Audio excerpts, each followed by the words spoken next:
Kisah aneh dukun asal Indonesia di Tanah Suci, pergi umrah tapi tak lihat Ka'bah. Terus simak videonya sahabat agar tidak gagal paham. Beragam kisah dialami setiap orang yang pergi menjalankan ibadah umrah atau haji di Tanah Suci Makkah dan Madinah. Kisah setiap orang berbeda-beda di Tanah Suci, tergantung amal ibadahnya saat di negaranya.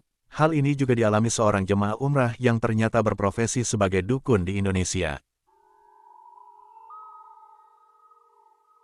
Kisah aneh ini terjadi di Tanah Suci Makkah pada seorang jamaah haji asal Indonesia, yang ternyata berprofesi sebagai dukun saat di tanah air. Kisah ini diceritakan oleh seorang muthaif yang juga YouTuber Muhammad Sofi Awe, yang membagikan video cerita aneh seorang dukun yang menunaikan ibadah umrah di Tanah Suci.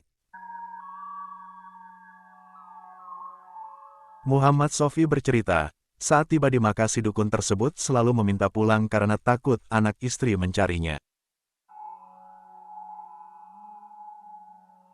Padahal, saat itu mereka sedang berada di Makkah namun dukun tidak bisa melihat Ka'bah. Kejadian serupa juga menimpa si dukun saat melakukan tawaf dan di kota Madinah, ujar Muhammad Sofi. Muhammad Sofi adalah YouTuber Indonesia yang telah menetap di Arab Saudi sejak 2009. Karena sudah lama menetap di Arab Saudi, dia kerap membantu jamaah asal tanah air umrah. Pada 2012, dia berjumpa dengan jamaah Indonesia yang belakangan diketahuinya adalah seorang dukun. Kepada Sofi dukun itu bercerita, umrah adalah hadiah dari seorang pejabat yang telah dibantu dalam pemilihan umum.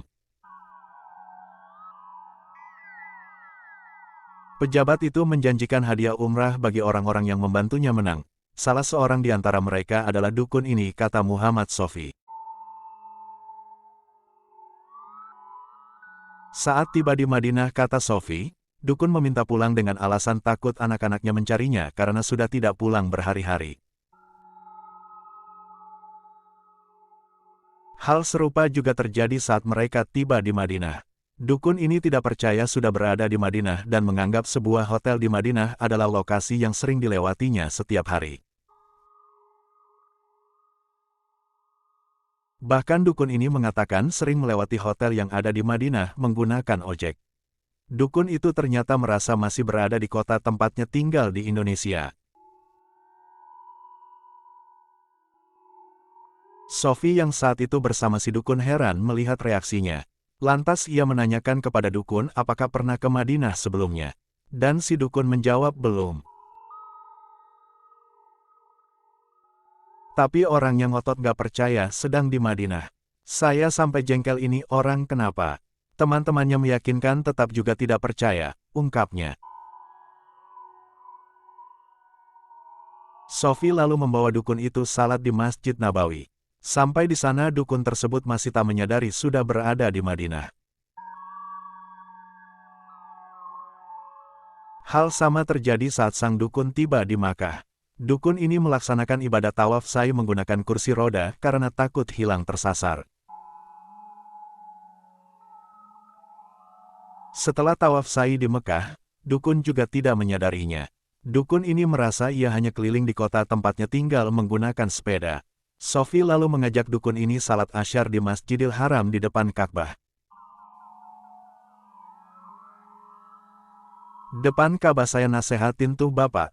Mulai saat ini Bapak berhenti bertaubat. Di depan mata Bapak ini Ka'bah kiblat kita. Saya suruh berhenti jadi dukun. Peralatannya dibuang, kata Sofi.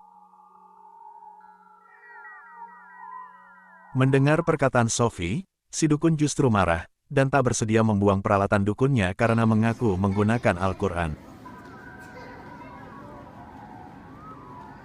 Saat makan malam bersama jemaah lain, Sofi mengatakan ke jemaah lain sudah membawa dukun itu salat di depan Ka'bah.